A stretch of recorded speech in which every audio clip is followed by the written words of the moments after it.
Bueno, buenos días. La agenda para esta semana, pues hoy hay una gira al estado de Tamaulipas, una gira que después la analizamos y vemos. El martes hay una actividad aquí en el Distrito Federal, el miércoles también hay una actividad en el Distrito Federal, el 31 jueves lo va a dedicar el presidente todo el día a revisión y estar trabajando sobre el informe, el sexto informe, y el viernes pues todo el día también, en el transcurso del día, estará trabajando sobre el sexto informe y luego ya pues se trasladará a el Palacio de San Lázaro. Esa es la agenda para esta semana. Hoy para Tamaulipas es la gira número 666 del sexenio, la 608 por el país en el sexenio, la 100, hoy es la gira 100 por el país en este año, la gira 26 por el estado de Tamaulipas en este sexenio. Hoy será la primera visita que se hace al municipio de Soto la Marina en lo que va del sexenio, y en Victoria, en el municipio de Victoria, habíamos estado el 9 de mayo de este año. La primera actividad del señor presidente hoy será la instalación y sesión de Junta de Gobierno de la Comisión Nacional de Vivienda. Recordaría aquí, y lo digo de una vez, recordaría aquí que la CONAFOVI se transformó ya en el Consejo Nacional de Vivienda y hoy se instala la Junta de Gobierno. La Comisión Nacional de Vivienda ahora es un órgano con mayores niveles de autonomía, y hoy en la instalación de la Junta se instala la Junta de Gobierno, se presentan a sus integrantes, se van a aprobar los lineamientos de operación, se aprueba también el estatuto orgánico de la CONAVI, la aprobación de la estructura orgánica, la aprobación de los programas de trabajo y las políticas generales de la institución, y se va a presentar también el calendario de sesiones de trabajo hasta el noviembre de 2006, y habrá un informe de parte del director general sobre esta estructura institucional que, como ustedes saben, hace unos meses atrás hubo una serie de reformas que dan por origen la creación pues ahora de la CONAVI en lugar de la CONAFOVI. Luego, por favor, inicia la gira por Tamaulipas a las 10 de la mañana, sale del hangar presidencial, está la presentación del proyecto de desarrollo integral La Pesca en el municipio de Soto la Marina, después una entrevista a la cadena de televisión del estado de Tamaulipas, después reunión privada con el gobernador del estado, y después comida con el gabinete de gobierno del estado de Tamaulipas, evento en Tamaulipas Rebasamos la Meta, que es una actividad relacionada con entrega de vivienda del Infonavit, y luego la salida a la Ciudad de México, y estará llegando a la Ciudad de México hacia las 19:20. Y nada más 2-3 datos relacionados con estos eventos.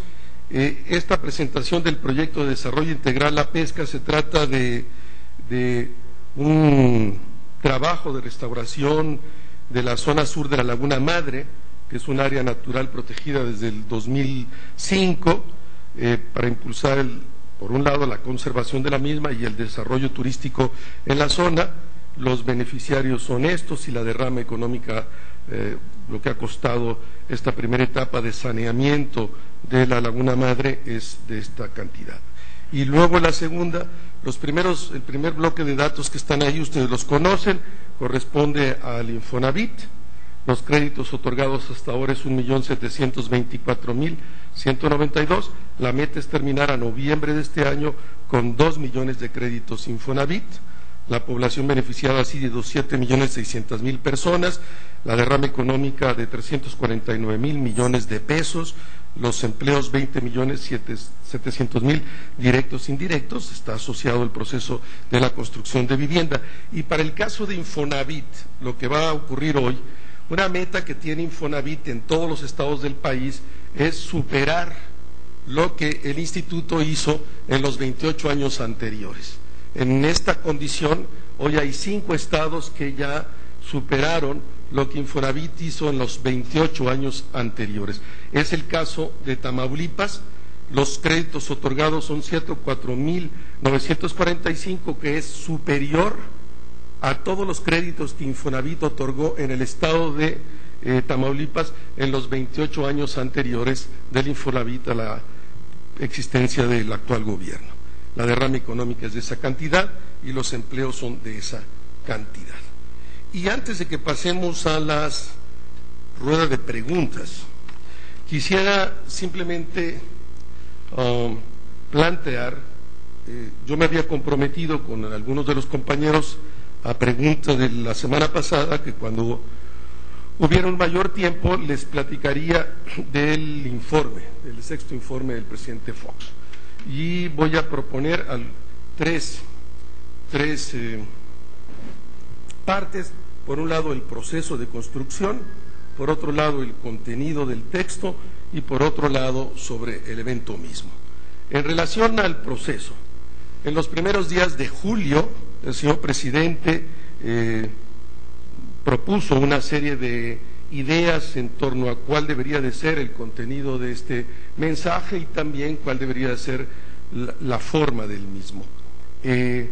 Una vez que el presidente nos propuso al equipo que se encarga de los discursos y también de la elaboración del informe sus ideas, se hizo un proyecto de texto, un esquema de lo que podría ser el texto, se entregó al señor presidente, el señor presidente lo anotó y lo aprobó, y hacia mitad del mes de julio se entregó un primer borrador al señor presidente, y la dinámica ha sido prácticamente que todos estos fines de semana, de la mitad de julio hacia acá, el señor presidente se lleva el texto y lo trabaja en el fin de semana en el rancho.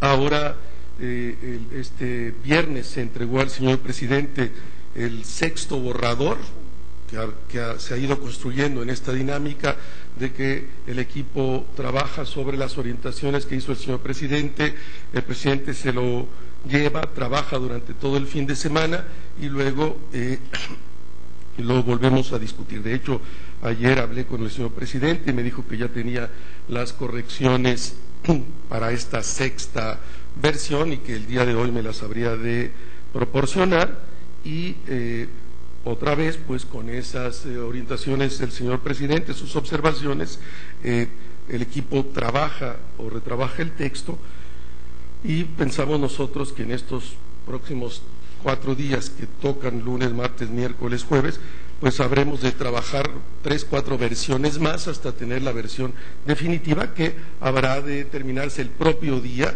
del informe presidencial. En lo que hace al mensaje pues político, como ustedes saben, el informe de estos volúmenes que se entregan, eso lo elabora la Secretaría de Hacienda, porque es el análisis del resultado del presupuesto aprobado por el Congreso en ese año, y la Secretaría de Hacienda pues ofrece la información al Congreso como informe presidencial de cómo se hizo el gasto, de cómo evolucionaron los programas, de cómo evolucionaron los proyectos. Eso va por parte de Hacienda, se discute con el área de políticas públicas de Presidencia, y ese texto ya está de hecho terminado, y el mensaje político, que es el que elabora la Presidencia, pues hasta el último día todavía tendrá alguna modificación en respuesta a la situación que guarde el país. En términos del contenido, puedo decir que las orientaciones del señor presidente, en términos de la forma, además de las líneas generales de contenido, fueron que se tratara de un mensaje breve, en torno a lo que fue el mensaje el año pasado, incluso un poco más corto, que no hubiese cifras y que fuese más bien una reflexión de carácter político. Los ejes diría yo que el informe en esta ocasión contiene tres partes. Una parte que sería en el marco de una reflexión política, tres partes. Por un lado, los ejes conductores del texto son el desarrollo democrático en el país y la participación ciudadana como elemento fundamental que explica la fortaleza actual del país y que implica también el fortalecimiento de nuestra propia democracia a través de la participación de la ciudadanía. Una segunda línea que desarrolla el texto es lo que como sociedad, ¿no?, como gobierno, hemos alcanzado los mexicanos en términos de nuestro propio desarrollo. Ese sería un segundo elemento que trabaja el texto. Un tercer elemento que trabaja el texto también son los desafíos que se le presentan al país como grandes retos y en razón de lo mismo las grandes tareas que tiene el país como nación y el gobierno y el próximo gobierno, y habría otros dos elementos en el texto, uno que tiene que ver con el reconocimiento que el presidente de la República hace a los poderes de la Unión, hace también a los partidos políticos y finalmente una reflexión personal del señor presidente una vez que concluye su mandato y que ha podido participar y conducir el proceso de esta nación en este momento histórico particular que significó el proceso mismo de la alternancia y con el fin de un régimen de partido de Estado que gobernó por 72 años. Entonces hace una serie de observaciones de carácter personal, agradeciendo a la sociedad, a la ciudadanía de este país el haber tenido la oportunidad de conducir a la nación mexicana en este momento tan particular de su historia. Básicamente estos serían los elementos del texto. Y luego, en relación al evento mismo, de un lado simplemente reiterar, como ya se ha hecho, de que el presidente estará ahí el 1 de septiembre. Es una responsabilidad que tiene el jefe del Estado y jefe de gobierno mexicano. El presidente es consciente de su responsabilidad y va a ir al Palacio de San Lázaro con una gran fuerza y convicción personal y política que él debe estar ahí rindiendo cuentas al Congreso mexicano, tal como lo señala el texto constitucional, al tiempo que da cuenta a través del Congreso al conjunto de la sociedad mexicana. El presidente, por otro lado, como ya lo hemos dicho, al presidente no le impresiona los chantajes, las veladas o reales amenazas de algunas configuraciones políticas que amenazan con no sabemos qué, porque no lo han dicho, que habrán de intervenir en la sesión. Al presidente no le impresiona esto, él queda claro que es su responsabilidad y ahí estaremos. No se trata de ninguna manera de ninguna provocación, como alguien lo haya podido analizar. Nos parece absurda esta posición. Es la responsabilidad del presidente estar ahí, y ahí vamos a estar. Vero.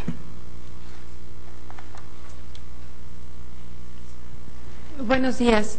Ya en las próximas horas, prácticamente en los próximos minutos, el Tribunal Electoral estará arrancando esta sesión en la que se calificarán los comicios del pasado 2 de julio, en la que se estará dando la resolución definitiva sobre esta jornada electoral.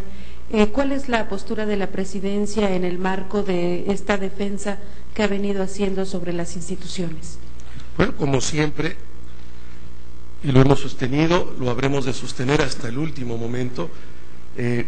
Somos este gobierno democrático, es absolutamente respetuoso de las instituciones, ha trabajado por garantizar la autonomía de los poderes, por fortalecer las instituciones propias de la democracia, y en razón de eso habremos de asumir la resolución del tribunal, sea la resolución que sea, porque confiamos en la vida institucional de este país, porque los países se construyen a través de instituciones y de leyes, y porque no hay posibilidad de vivir en democracia si no se respeta la vida institucional. Roberto, Víctor. Sí, buenos días, Rubén, muchas gracias. Yo quisiera preguntarte sobre el informe, si no va a haber una especie como de negociación con el PRD, alguna tregua para que no sea increpado o no sea molestado el presidente en su informe, toda vez que ayer dijeron en la asamblea del domingo que no iba a dejar hablar al presidente, por un lado. Y por el otro, si tienes una lista de algunos invitados a lo mejor extranjeros, no sé quiénes vayan a venir. Y por otro lado, con respecto a la declaración que hizo Andrés Manuel, ¿no es una usurpación esto de autoproclamarse presidente legítimo en la próxima asamblea que va a haber el día 16? Mira, la Secretaría de Gobernación mantiene contacto, diálogo con todas las fuerzas políticas del país. Sin duda que la Secretaría de Gobernación ha trabajado en la posibilidad de que el informe, el sexto informe, ocurra en un ambiente de civilidad propio de la democracia que nos hemos dado. También los partidos políticos han estado negociando, pero al final el comportamiento que cada partido quiera asumir en el marco de su propia ética política y del respeto que le merezcan las instituciones, pues depende de cada partido, y cada partido se hace responsable delante de la ciudadanía. Y no podemos responsabilizarnos nosotros por los demás, habremos de responsabilizarnos por nosotros mismos. Respecto a la segunda, si hay o no invitados extranjeros de parte del gobierno federal, no tengo ninguna confirmación de que hayamos invitado a nadie del extranjero en esta ocasión. Estoy prácticamente seguro de lo mismo, pero yo podría con mucho gusto revisar las listas. Como ustedes saben, quien invita a esta ceremonia es el propio Congreso, no invita el Ejecutivo. El Congreso otorga unas cuantas invitaciones al Ejecutivo. El año pasado otorgó 80 invitaciones al Ejecutivo, pero quien invita es el Congreso, no invita el Ejecutivo. No es un acto del Ejecutivo, es un acto del Congreso. Y sobre la segunda, yo sé que es difícil hacer las distinciones, pero sí quisiera hacerlas y que nos quedara muy claro. Sobre estrategias postelectorales, la presidencia no comenta. Cada personaje que fue candidato y que sigue todavía el proceso electoral hasta que el tribunal no decida la calificación de la elección y quién es el nuevo presidente del país, el proceso electoral continúa. Sobre eso presidencia no tiene ningún comentario. Pero cuando están en juego las instituciones, cuando están en juego las normas, cuando están en juego los valores propios de la democracia, desde luego que tenemos un punto de vista y una opinión, pero que trasciende, que no va al punto de comentar una estrategia de campaña postelectoral o una estrategia política. En razón a la pregunta de manera específica, sí quisiera la presidencia plantear lo siguiente. Los grandes hombres y mujeres de nuestra historia, nuestros héroes, Morelos, Juárez, Madero, lucharon para construir instituciones, no para destruirlas. Por generaciones, los mexicanos hemos trabajado para hacer que nuestras leyes y nuestras instituciones funcionen y sean la base de nuestro de nuestros derechos y obligaciones. Hemos luchado por dotarnos de un verdadero Estado de Derecho. En la lucha por la construcción de instituciones, de las instituciones que hoy nos gobiernan, muchos mexicanos perdieron la vida. Y su muerte no fue en vano. Hoy México cuenta con instituciones y leyes que acotan las ambiciones del poder de los caciques y los caudillos que tanto daño hicieron a nuestro país y frenaron su desarrollo. Las instituciones y las leyes garantizan que el poder esté dictado por las normas y no por los caprichos y la arbitrariedad de una sola persona. Son las leyes y las instituciones las que brindan la certeza de que esto nunca más vuelva a suceder en nuestro país. Los mexicanos queremos vivir en paz y con la certidumbre que brindan las reglas, los valores y las instituciones de la democracia. Quien sostiene lo contrario va a contracorriente de la voluntad popular, de la voluntad del pueblo de México, y va a contracorriente de la historia. Víctor. Bueno, buenos días. ¿Qué escenarios vislumbra la presidencia de la República una vez que se califique la elección y que en su caso se declare a Felipe Calderón presidente electo? ¿Se podría agravar la crisis o el conflicto postelectoral? Y por otro lado, ¿con qué ánimo asistiría el presidente el próximo viernes a San Lázaro, tomando en cuenta el ambiente, el escenario adverso que tendrá? Han dicho los periodistas que le van a hacer sentir el tamaño de la crisis que vive el país. ¿Con qué ánimo irá el presidente? ¿De confrontación? ¿Qué es lo que irá con la, como ya lo anunciaba o lo decía, irá con la fuerza, la fortaleza del jefe del Estado mexicano, con la fuerza y la fortaleza de un verdadero demócrata, con la fuerza y la fortaleza de un hombre que ha trabajado por la institucionalización de este país, por dotarlo de una vida que trascienda el autoritarismo, que trascienda los liderazgos personales, como todavía, por desgracia, hay muchas gentes en este país que sueñan vivir en el pasado, vivir de los privilegios que otorgaba un régimen autoritario que no daba cuenta a nadie y que era el gobierno de una sola persona. Irá con esa fuerza, con la fuerza personal y con la fuerza del ejercicio de 6 años de vida democrática en este país. Y en todo momento habrá de ser respetuoso con las expresiones que los miembros de la Cámara de Diputados puedan tomar. En todo caso, es a cada diputado y a cada organismo político que toca hacerse responsable de sus propias acciones políticas. Y de otro lado, respecto a la primera pregunta, una vez que decida el Tribunal Electoral, sea la decisión que ésta sea, y la calificación y el reconocimiento que haya hecho de cualquiera que sea el candidato, seguramente el país habrá de vivir un momento cada vez más claro de tranquilidad política, porque hay certeza, la certeza que brindan las instituciones, que es lo que construye la vida democrática. En democracia no se vive de las posiciones de chantaje o de las posiciones de tipo personal. Lo que valen son las estructuras institucionales, que es la que permite que el conjunto de la sociedad, en el marco del pacto social, pueda vivir en orden y de manera civilizada, rompiendo precisamente con la visión patrimonialista del poder, de la visión personalista del poder. Entonces habrá una fase de mucha mayor certeza y tranquilidad en el ámbito político, como ustedes han visto en estas semanas.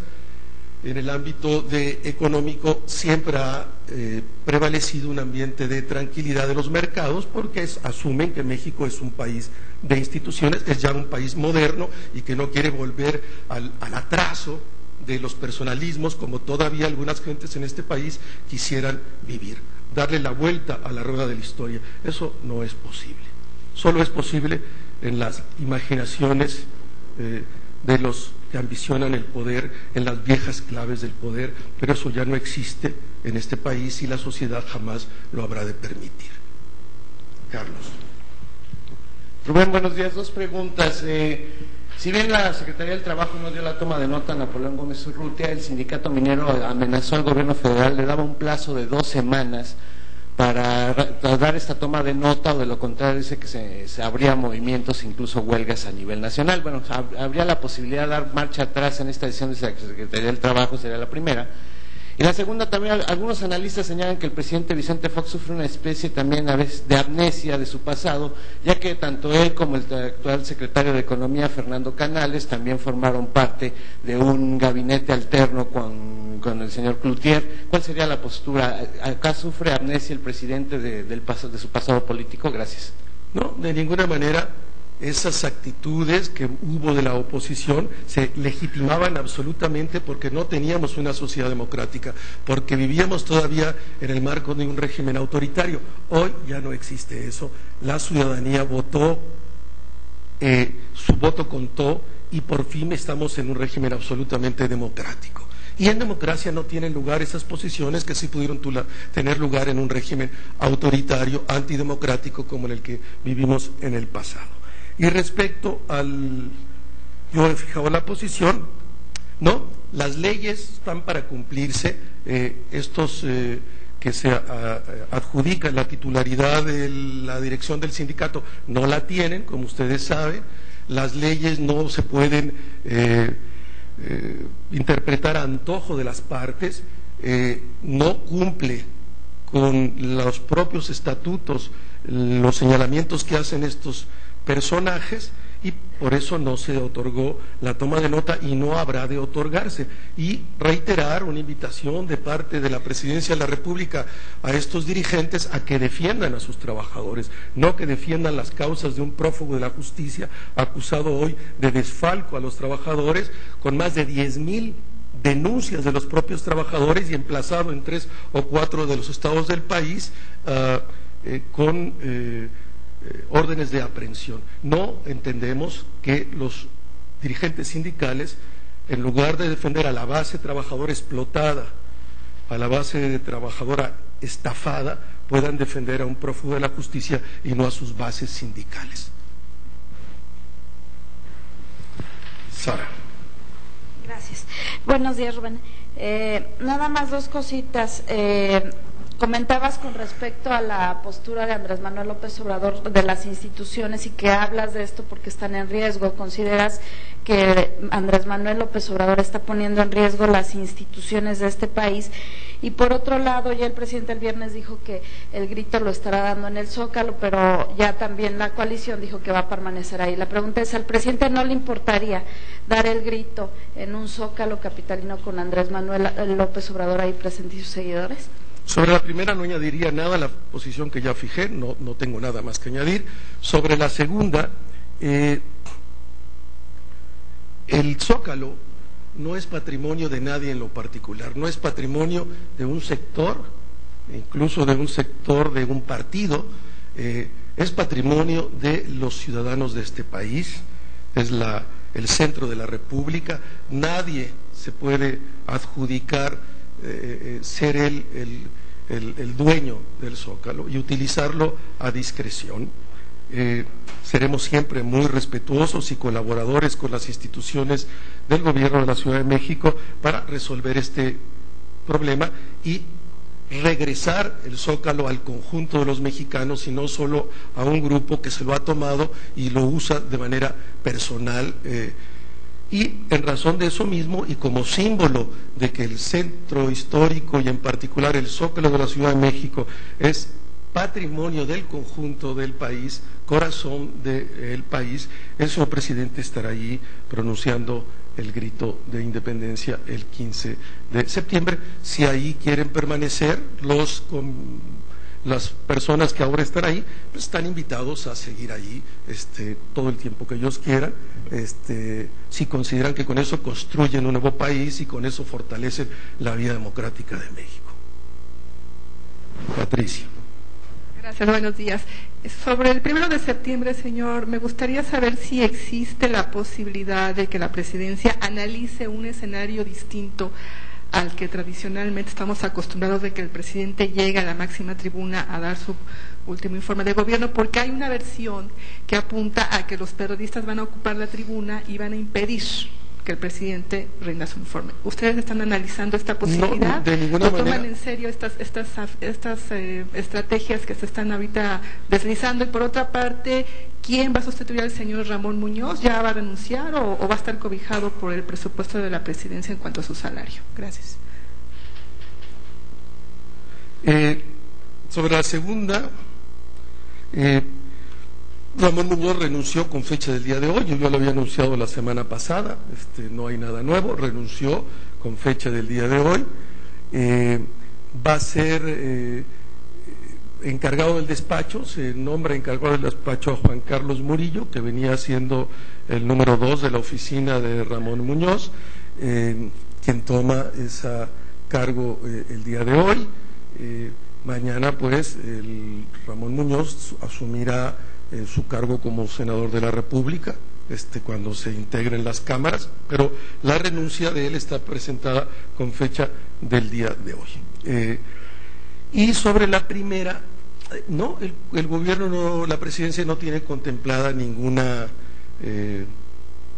alternativa, porque confía en que los diputados de la nación son los primeros en el marco de la civilidad y de una vida democrática, permitir que fluya el diálogo y la comunicación entre las partes. Nos extrañaría mucho que compañeros del PRD tomaran esta actitud de tomarse la tribuna, porque revelarían actitudes propias, que no son propias de la vida democrática, que no son propias del diálogo entre los poderes, y no consideramos que puedan caer en estas acciones que condena el conjunto de la sociedad, porque no son las formas en que los poderes actúan en el marco de una sociedad democrática. Héctor y Alfredo. Gracias, Rubén, buenos días. Solo para saber, en opinión de la Presidencia de la República, ¿se considera como una actitud democrática el desconocer a las instituciones cuando sus veredictos son adversos? Yo sobre ese punto, yo fijé el mensaje y no tengo más que añadir a ese mensaje. Alfredo. Disculpe, señora, pero como usted comentó que tratando de instituciones sí hace comentarios la presidencia, pues voy a insistir. Es muy descabellada la idea, pregunto para la presidencia, pensar en la creación de nuevas instituciones u otras instituciones. Y reitero, por eso fijé la posición, ahí está la posición que ya leí, está respondido esas preguntas, y me remito al mensaje que leí al principio de la sesión. ¿Alguna cosa más? ¿Sí, compañero? Gracias, buenos días. Preguntarle si ya se tiene alguna fecha con la Secretaría de Gobernación para que se establezca el diálogo con la APO en Oaxaca y con la sección 22 del CENTE. La semana pasada la CEGOB hizo la invitación, parece que ya había alguna respuesta por parte de la APO de aceptar este diálogo, y preguntarle si sabe usted si podría ser esta misma semana cuando se lleve a cabo este encuentro. La información que tenemos es la misma que tú tienes, como salió publicada en todos los medios, a una declaración de la propia APO, que había considerado la invitación de la Secretaría de Gobernación y que habría que ponerse de acuerdo con la seccional 22, porque sería una reunión conjunta. La información que tengo de parte de la Secretaría de Gobernación es que avanza este proceso, ha habido encuentros y contactos de manera permanente a través de las personas de la Secretaría de Gobernación que están ahí y que están fijando los términos en que habría que celebrarse este encuentro, en el cual participaría el propio secretario de Gobernación. ¿Podría ser esta semana? Esperemos que sea esta semana, pero no puedo confirmar si va a ser esta semana, porque no solo depende del gobierno federal, sino también de la otra parte. Por parte del gobierno federal puede ser hoy, mañana, cualquier momento. Siempre estamos abiertos al diálogo. Roberto, Marisa. Sí, yo nada más quería reiterar el asunto del informe. Conocemos todos perfectamente cómo es el comportamiento del PRD. Hay otras versiones por ejemplo, aquella ocasión en que Rascón se puso una máscara de cochino y conocemos cuál es la actitud del PRD. Aún así, la presidencia, el presidente se va a arriesgar a leer su informe y no va a tomar un cierto tipo de medidas preventivas para evitar una situación de esta naturaleza. Mira, hay una serie de comportamientos de parte de los señores diputados que la presidencia estima que eran absolutamente válidos en una fase donde todavía no arribábamos a la realidad democrática que vive hoy el país. Y eran expresiones en contra precisamente del autoritarismo vigente. Esta no es la realidad de este país. Somos un país democrático, con una libertad de expresión y de manifestación absoluta que nunca había habido en la historia del país. Ahí están las expresiones de esa libertad de expresión. Todo el mundo puede decir lo que quiera y todo el mundo puede manifestarse como quiera. Es el garante o una expresión clara de la nueva realidad democrática que vive México. Eso no podía hacerse hace 10 años, ustedes lo saben bien. Y ese tipo de expresiones en una realidad democrática pensamos que no tienen lugar, pero otra vez corresponde a cada fuerza política y a los miembros de estas fuerzas políticas comportarse como ellos consideren conveniente de acuerdo a su propia ética política. Lo que sí puedo decir, como ustedes lo leyeron en una encuesta de un periódico el día de ayer y muchas otras encuestas, que la sociedad mexicana reprueba ese tipo de actitudes de confrontación, de violencia, de falta de respeto a las instituciones. Pero si a estos señores diputados en un determinado momento ese es el respeto que le merece la vida democrática, que actúen en consecuencia y la ciudadanía habrá de saber decidir respecto a estas actitudes. Marisa. Gracias, buenos días. Algunos columnistas han dicho que con toda seguridad los plantones de Reforma y el centro se van a levantar antes del 15 de septiembre. ¿Tiene la presidencia ya alguna información de acuerdo a estas reuniones que se tienen con el gobierno del Distrito Federal?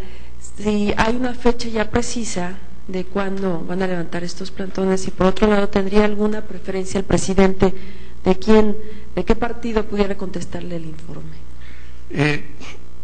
No tenemos una fecha precisa, siguen las negociaciones de manera permanente entre la Secretaría de Gobernación y el Gobierno de la Ciudad de México en el nivel político, y siguen todo el tiempo esta coordinación entre la Secretaría de Seguridad Pública de la Ciudad de México y la Secretaría de Seguridad Pública del Gobierno Federal para garantizar el que pueda el día 29 instalarse la 60ª legislatura y el 1 de septiembre ocurra el informe tal como está planeado y que se pueda celebrar el 13 de septiembre como esta fecha tradicional también, y el 15 y el 16.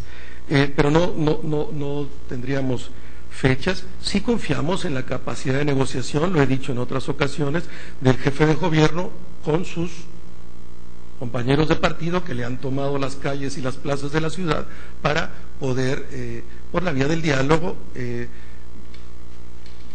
desalojar este plantón que violenta los derechos de terceros, que ha hecho daño económico, sobre todo a gente que ha perdido el empleo en la zona hotelera.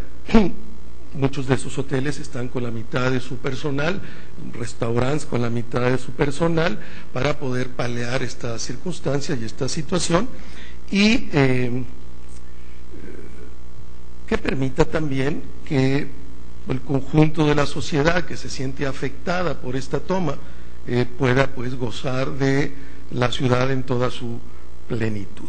Y la otra pregunta, perdón, Marisa.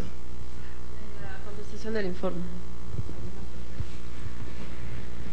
Eso toca a los partidos que están en la discusión de quién preside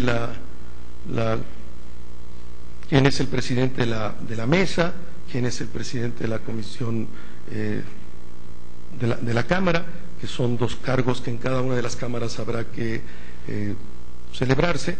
No tenemos ninguna preferencia, respetamos las decisiones que en un ámbito democrático el Congreso pueda tomar. Mil gracias, nos vemos mañana. Con esta salvedad el día de mañana, de favor, viene el señor secretario de Relaciones Exteriores mañana y tiene un compromiso previo, entonces vamos a poder comenzar la conferencia con él a las 8 de la mañana en punto. Yo a las 7:45 plantearía la agenda de las actividades del presidente para adelantar eso y que ustedes puedan tener con la cobertura y pueden entrar a tiempo sus noticieros. Entonces, 7:45 conmigo y a las 8 con el señor secretario de Relaciones Exteriores, ¿sí? En esta única ocasión, porque no podía cambiar este compromiso. Y el miércoles estará con nosotros el secretario de Hacienda, el miércoles. Entonces, martes, Relaciones a las 8 y el miércoles el secretario de Hacienda a las 7:30, ¿sí? Estamos, mil gracias, buen día.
Es muy clara, en particular de los secretarios que han salido en algunas columnas, que como ya le señalaba Arturo Tornel, se van a quedar en esta administración, lo han dicho, se lo han dicho al señor presidente.